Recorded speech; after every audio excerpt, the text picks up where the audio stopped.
esto de entender que en la capacidad cognitiva es donde está el pensar. Nosotros estamos despiertos y hemos hablado de la memoria como la capacidad de recordar, que significa prácticamente despertar una idea desde el subconsciente. Y en la voluntad estamos dormidos. Cuando hablamos de hechos conocidos, nos es más fácil bajar estos conceptos que pueden ser muy abstractos al principio, porque cuando hablamos de olvidar y cuando hablamos de recordar, debemos conectarlos con esto. Cuando nosotros olvidamos algo, lo que está sucediendo es de que se está durmiendo en nosotros. Y cuando lo recordamos, lo estamos despertando. Y esto debe de suceder bajo nuestra voluntad, porque si no, esto puede tener consecuencias que afectan nuestra vida anímica.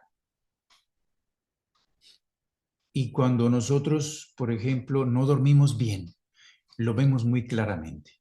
Es un hecho que nos ha pasado tal vez a todos. ¿Alguna vez no hemos dormido bien?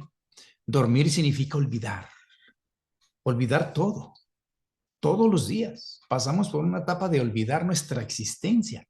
Esto es importante para no alterar, para no afectar la vida anímica que aquí en la Tierra necesita esta alternancia.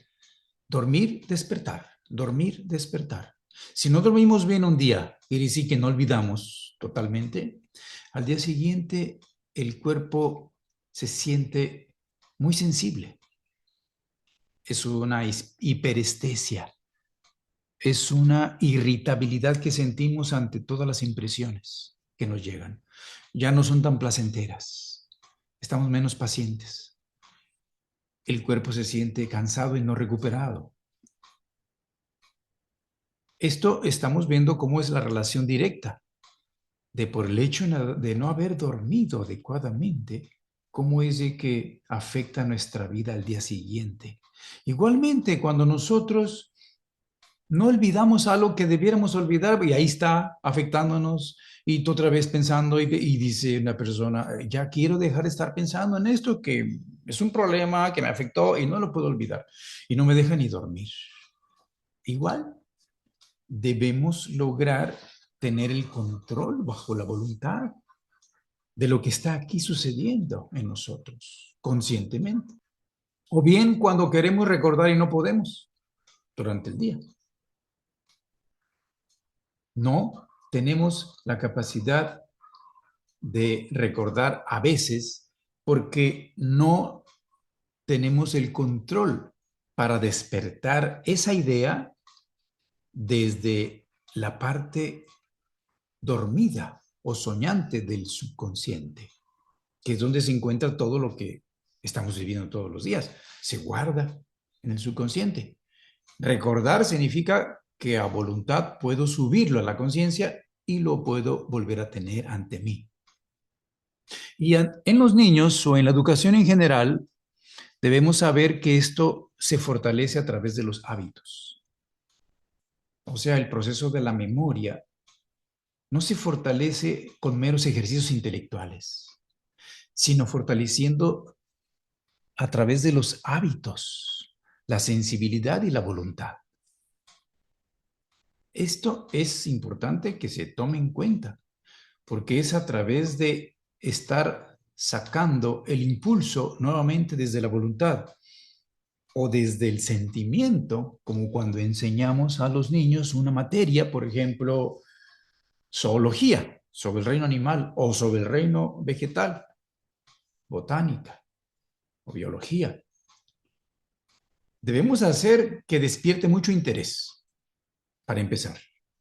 Si despierta interés, la atención está totalmente puesta Y a través de las imágenes que transmitimos y el interés que estamos despertando, despierta un sentimiento, además de interés.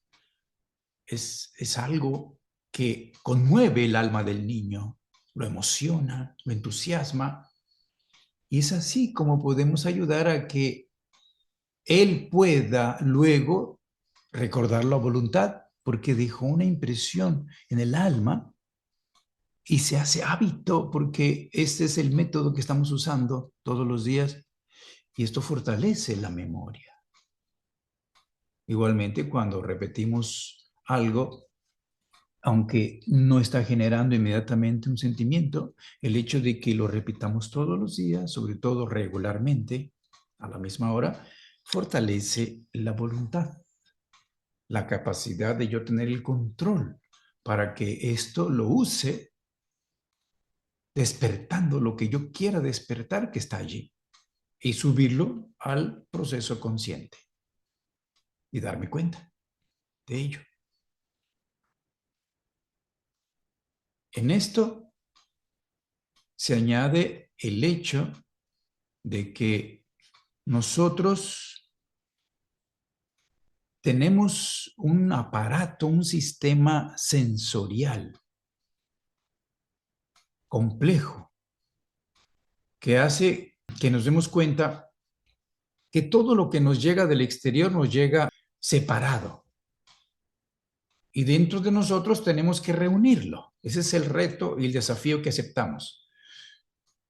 Porque yo puedo escuchar algo y al entrar en mí se une a mis recuerdos y entonces yo reconozco lo que estoy escuchando. Es el canto de un pájaro. Incluso hasta reconozco qué nombre se le ha dado a ese pájaro. Ya tengo un concepto, ya tengo un juicio sobre ello. Esto es un proceso cognoscitivo, pero se percibe a través de la voluntad. O sea que todo el proceso sensorial, aquello que nos llega a través de los sentidos, fragmentado, está llegando a través de algo que se encuentra en estado dormido en nosotros. Y por estar la voluntad allí, dormida, está claro que no podemos exigir a un niño que se porte bien durante el sueño. Imagínense. Pues no se puede exigir eso porque, incluyendo en los adultos, ese proceso sucede sin darnos cuenta. Es la voluntad. Es algo que está en la base de toda percepción. Y la ciencia espiritual de orientación antroposófica reconoce que hay 12 secciones, 12 partes en las que nos llega lo que percibimos. Es lo que está en la base de los 12 sentidos. Y cuando nosotros nos ponemos frente a otro ser humano, nosotros, por supuesto, estamos percibiendo a alguien que tiene características como las que yo tengo, una cabeza arriba, dos ojos, habla, emite sonidos, tiene dos brazos que se mueven en forma de péndulo, sobre dos piernas que caminan, entonces es como otro yo. Entonces yo reconozco en él otro yo. Pero esto es un proceso cognitivo que hice por inducción a través de mí y hago una conclusión. Y debemos entender que en la base de esto está la voluntad, no el proceso cognitivo, aunque es válido decir que yo estoy percibiéndolo desde aquí a otro. Lo que está sucediendo realmente es de que yo estoy percibiendo primero la existencia de otro desde mi voluntad, donde yo no me doy cuenta. Y luego esta percepción la subo a mi conciencia y es ahí donde yo reconozco que hay otro. Debemos diferenciar que no es lo mismo el sentido de percepción del yo ajeno con la percepción del yo propio. Cuando uno reconoce su propio yo, está actuando el proceso aquí cognoscitivo de la cabeza, pensante. Cuando el niño a partir de los 3 años empieza gradualmente a entender la palabra yo, por ejemplo, sabe que solo se la puede decir a sí mismo. Pero la percepción del yo realmente sucede cuando comienza la adolescencia. Ahí comienza. Empieza la individualización a hacerse presente y evidente. De tal manera que la percepción del yo propio es un proceso cognoscitivo, pero la percepción del yo ajeno es un proceso volitivo, que luego sube a la conciencia, aquí a la cabeza. Y entonces nos damos cuenta de ello. Es por eso que algunos podrían afirmar, porque se habla de que hay sentidos que son volitivos, sentidos anímicos y sentidos cognoscitivos. Esto puede provocar confusión, porque como somos cuerpo, alma y espíritu, debemos entender que 4 sentidos tienen más relación directa con la voluntad. En un proceso donde estamos inconscientes, más 4 sentidos de los 12 están en un proceso más en el área del sentir, donde actúa la simpatía y la antipatía. Y otros 4 están más acá en el área de la conciencia, donde se hace la actividad cognoscitiva.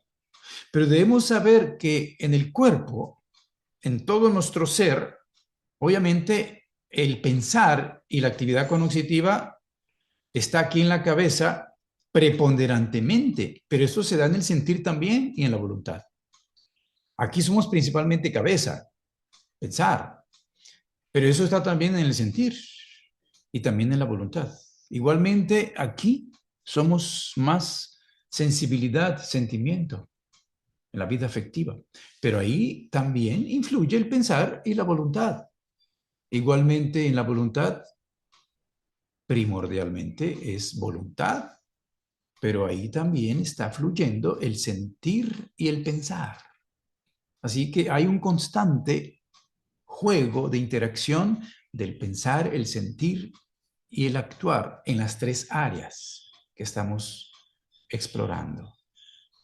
Esto ayuda para entender la cuestión de los sentidos, porque estoy hablando del sentido más elevado que tiene el ser humano, que es la percepción del yo ajeno, que debemos diferenciarla de la percepción del propio yo. Cuando nosotros, por ejemplo, estamos viendo algo,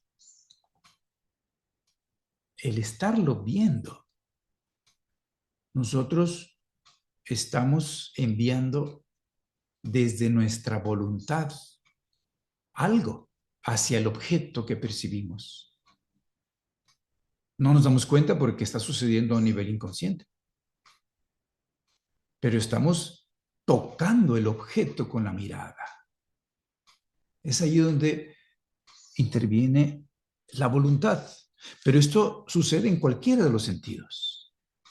Así que en esto de percibir al yo ajeno está transformándose el proceso de base, que es volitivo, porque está subiendo a la conciencia y es entonces que yo puedo decir que es un proceso cognoscitivo. Pertenece a los sentidos superiores, donde está la conciencia. Cuando hablamos del pensamiento, o sea, del sentido del pensamiento ajeno, es un sentido que me permite a mí percibir no mi propio pensamiento, sino el pensamiento de otro, que me está enviando un mensaje, algo. Esto requiere haber desarrollado internamente algo, que además no tiene un área que pueda identificar como los ojos, que están ubicados aquí, y yo reconozco el órgano sensorial. El de percepción del yo ajeno y del pensamiento, no los veo, los órganos. Están en todo el organismo. Y se están manifestando con el hecho de que reconocemos que estoy dándome cuenta el mensaje que me está transmitiendo alguien. Por supuesto, puede ser a través de palabras, que es lo más común. Palabras habladas o palabras escritas o ademanes, gestos, que nos hacen recordar esa etapa en que la humanidad se comunicaba de esa forma originalmente, en la que nosotros podemos percibir realmente a través de movimientos como la euritmia, lo que alguien nos transmite y su pensar, sin necesidad de hablar. Porque los movimientos del cuerpo, con los gestos, transmiten a través de la forma que está haciéndose y el movimiento, fuerzas etéricas que transmiten y comunican un mensaje. A través de ello, el lenguaje se hace perceptible sin que se tenga que expresar en palabras o escrito. Es la mímica, la gesticulación, la expresión no verbal. Así que yo puedo percibir el pensamiento de alguien a través de varias formas, pero requiere un sentido, como el sentido del yo ajeno. Y la antroposofía reconoce que es real y que está allí. Así como también el proceso de percibir lo que me está hablando, o mejor dicho, percibir y entender las palabras que alguien expresa o se dirigen hacia mí, el sentido verbal, el sentido lingüístico. El sentido del pensamiento ajeno se llama también intelectivo. Este se llama también verbal o sentido tonal o de la palabra o lingüístico. Es un sentido que permite que yo capte, me dé cuenta que alguien me está hablando a mí usando un lenguaje que yo entiendo. A través de él capto el pensar que me envía y puedo también captar su presencia, que es el yo, que también es el yo ajeno a mí. Detrás de todo esto, recordemos que está un proceso muy profundo del cual no somos conscientes, que es la voluntad. Y la base de la voluntad es la sangre, no el sistema nervioso, no el cerebro, la sangre. Pero luego sube a la conciencia y se convierte en algo cognitivo. Igualmente sucede con la audición. En el oído estamos nosotros participando de lo que nos llega de afuera y claro, sube a la conciencia y puedo identificar qué es cuando ya subió, pero de entrada el proceso es volitivo y yo pongo mi atención y pongo más atención porque me interesó, es la voluntad que está actuando y me coloco allí, cerrando todas las demás vías para que no me estorben, no me perturben. Ahí se ve más claro la voluntad ya, ¿no? Los sentidos que llamamos cognoscitivos relacionados con el pensar, pues en el sentido del yo ajeno, el sentido del pensamiento ajeno, el sentido verbal o de la palabra y el sentido del oído. Está en la frontera. Cuando yo oigo, yo puedo escuchar el sonido de algo, pero cuando estoy hablando del percibir la interioridad de alguien más, tiene que ser la palabra humana o el sonido que genera un ser humano, que puede ser la risa o el llanto. No es algo, es alguien. Entonces el oído está en la transición. ¿Por qué? Puedo oír una campana, puedo oír el choque de una piedra, un metal, y entonces ya reconozco que estoy escuchando la naturaleza. Entonces, con los sentidos intermedios que son anímicos, el calor o térmico, la vista, el gusto y el olfato, estoy percibiendo el medio que me rodea, la naturaleza, reino mineral, vegetal y animal. Y también allí estamos basándonos en la voluntad, pero está más conectado con lo anímico. De entrada, porque sentimos que nos gusta o no nos gusta, nos es simpático o nos es antipático. Y cuando hablamos de los sentidos corporales más conectados con la voluntad, el equilibrio, que es uno de ellos, el movimiento, el sentido orgánico, vital y el sentido del tacto, estos sentidos están muy claramente para nosotros conectados con lo que es la voluntad. En el tacto, pues yo necesito mover mi mano y llevarla al objeto para percibirla. Ahí está la voluntad muy claramente. Cuando hablo del equilibrio, la voluntad está muy pasiva. No necesito moverme, pero yo percibo mis músculos, percibo mi cuerpo, percibo una fuerza que me puede tumbar y necesito contraer y relajar la posición para estar en equilibrio. Es un sentido que necesita activamente la voluntad, pero en un estado pasivo. Me parece contradicción. La voluntad está actuando, pero pasivamente, en reposo. Yo percibo mi posición de mi cuerpo, de mis brazos, de mí mismo, con el sentido del movimiento. Y tiene que estar en equilibrio mi cuerpo, mi posición. Entonces están muy unidos el equilibrio, el movimiento, que también se llama sentido cinético. El otro podría ser el sentido estático. Y el sentido del movimiento, pues también está muy conectado con la voluntad a nuestra comprensión, porque es la acción, el moverse. El que es más difícil percibir la conexión con la voluntad es el sentido vital, el sentido orgánico, que es como el sentido del tacto, pero por dentro, que está por todos lados, pero por dentro. El sentido del tacto está distribuido en el exterior por todos lados, en el cuerpo. Pero debemos diferenciar que es independiente del sentido del calor. Esa es una de las confusiones que la ciencia impide que comprendamos. El sentido térmico es más anímico, a través de percibir el calor, que el tacto que percibe las texturas de las superficies, de todo lo que me rodea. Decir que es uno solo es como decir que el humo y el polvo es lo mismo porque tienen la misma apariencia. Es revolverlo todo y unificarlo. No, debemos diferenciar. No es lo mismo el sentido térmico que el sentido del tacto, de tal manera que el tacto, distribuido en todo el organismo, está en el exterior y el sentido orgánico vital está por dentro, dentro de todo el organismo. Permite percibir que todo está funcionando bien o que algo está perturbado, hay un trastorno y aparece la incomodidad. Me siento mal. Así que el bienestar y el malestar son percibidos por el sentido orgánico. Dije al principio que si no dormimos bien, al día siguiente sentimos malestar. Ahí está unido el sentido vital u orgánico con esto que estoy explicando. Yo no podría darme cuenta que no dormí suficiente si no tengo un sentido que me lo transmita.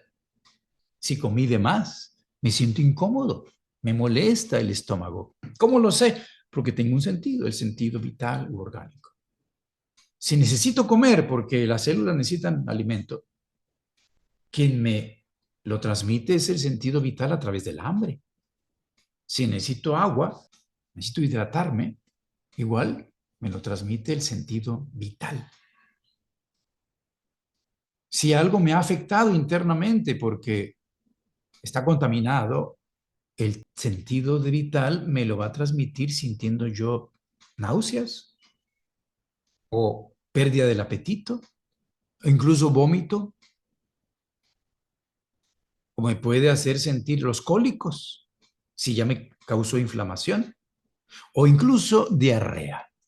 Pero yo estoy percibiendo la incomodidad incluso cuando el cuerpo necesita recuperar su energía porque ya llegó la noche y se termina la vitalidad que puede uno usar comúnmente.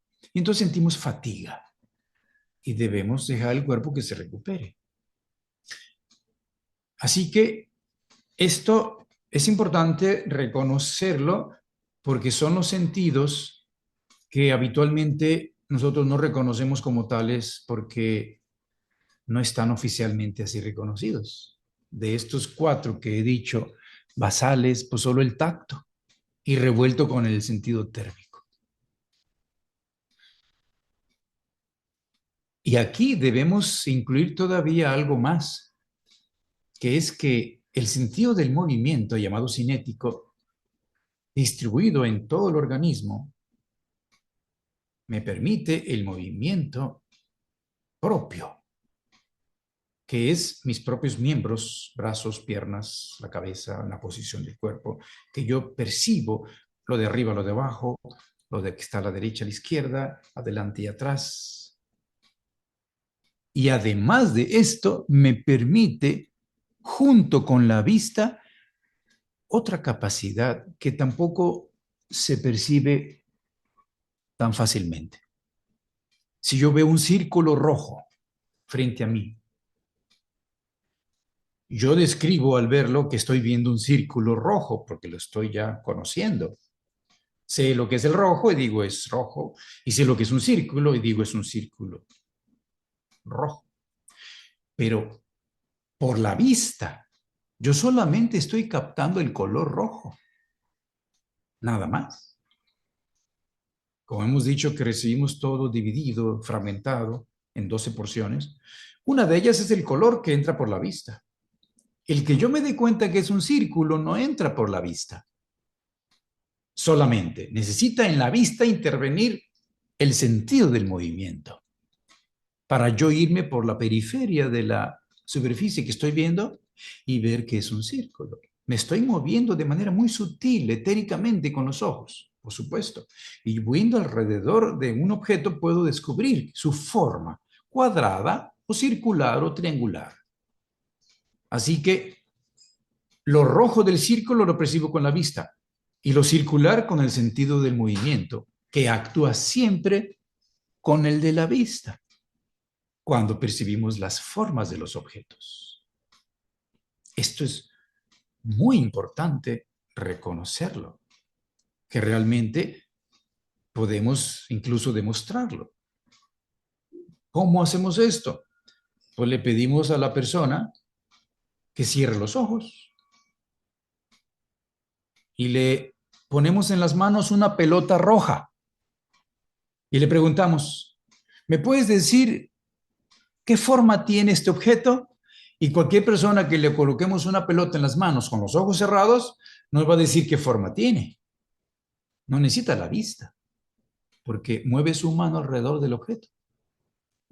Pero le preguntamos sin abrir los ojos, ¿qué color tiene esa pelota? Pues no sé, va a decir, porque necesita la vista para detectar el color. Pero esto es una realidad. Así que allí estamos viendo la intervención de los sentidos que igual pueden conectarse todos los demás. Es muy difícil desconectar los sentidos para decir, yo estoy escuchando a alguien verbal, pero inmediatamente percibo que me está enviando como pensamiento. Inmediatamente se conecta el pensamiento ajeno y reconozco que es alguien porque es un yo. Entonces están conectados los sentidos con todos, todos con todos. Esto es el fundamento del estudio del ser humano, que reconocemos que es un espíritu que tiene un cuerpo y que el mediador entre lo que tiene y lo que es el alma que conecta entre el cuerpo y el espíritu, porque somos cuerpo, alma y espíritu. Y cuando estudiamos al espíritu, nosotros debemos saber siempre que nos referimos a los estados de conciencia. ¿Cómo es que estudio yo lo espiritual en alguien? En ese sentido que lo estamos describiendo, pues me doy cuenta si está despierto, en vigilia, consciente, o está inconsciente, dormido profundamente, o está intermedio en un estado de sueño.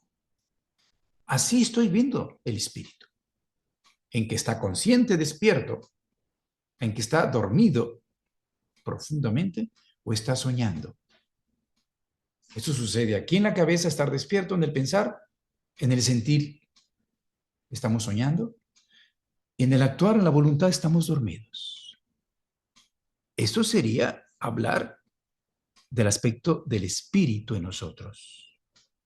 Por supuesto que tiene otros significados que podremos ampliar, pero esto es lo fundamental, los estados de conciencia. Cuando hablamos de lo anímico, del alma, conectado con el cuerpo astral, claro, Debemos saber que hablamos de los sentimientos de base, las energías y fuerzas fundamentales que hace que uno quiera acercarse y unirse a lo que percibe o alejarse. Y esa es la simpatía o ley de atracción y la antipatía o ley de repulsión. Y con la simpatía uno entra más en el dormir, con la sangre, con alguien. Nos encontramos con alguien, sentimos mucha simpatía y entramos más en un sueño y en un dormir. Cuando sentimos antipatía, despertamos, porque nos distanciamos, nos alejamos. La antipatía tiene una función muy importante en el mundo. Todo lo que está pasando ahorita, que percibimos que es feo, malo y falso, nos es antipático y tiene la misión de que queramos alejarnos de ello y eso despierta la conciencia. Por eso es importante, a través de la libertad que hemos recibido, percibir lo que es antipático, porque despierta en nosotros la conciencia. De tal manera que cuando hablamos de estudiar lo anímico, debemos reconocer estas fuerzas que en lo afectivo está claro esto que estoy describiendo. Yo siento atracción, me quiero acercar, simpatía. Quiero alejarme es porque estoy sintiendo antipatía, me quiero separar.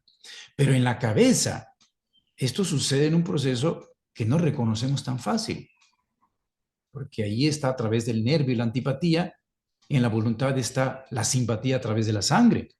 Pero ahí están, tanto aquí la antipatía domina como en la voluntad la simpatía. Aquí en medio, pues es a nivel afectivo, emotivo. Y cuando nosotros hablamos del cuerpo, debemos reconocer que cuando lo estudiamos lo hacemos a través de las formas. Lo corporal se estudia en las formas. En la cabeza vemos una forma esférica, que hemos dicho que se manifiesta más lo espiritual, el pensar, la actividad cognitiva. La cabeza es circular, es esférica, es la forma solar. Tiene que ver con el sol. Cuando nosotros percibimos el tórax, detectamos una forma más lunar a través de las costillas que están cerradas atrás y abiertas adelante, las inferiores, pero la forma es más parecida como la luna, una parte del círculo a través de las costillas que conforman el tórax. Ahí está lo anímico, ahí está el sentir, la forma de la luna. Y abajo en el abdomen, conectado con las extremidades, está la forma terrestre. Solar en la cabeza, lunar en el pecho, terrestre en las extremidades, ahí están las líneas, vertical y horizontal, que es la base de todo en la tierra. Por eso la cruz es representante de la tierra. En ese caso, la forma lineal expresa lo terrestre, relacionado con la capacidad de actuar, con la voluntad. Entonces, la forma circular del Sol, la forma lunar, que tiene que ver con el sentir, y la forma lineal, que se relaciona con lo terrestre y la voluntad, es con lo que estudiamos el cuerpo. Muy bien.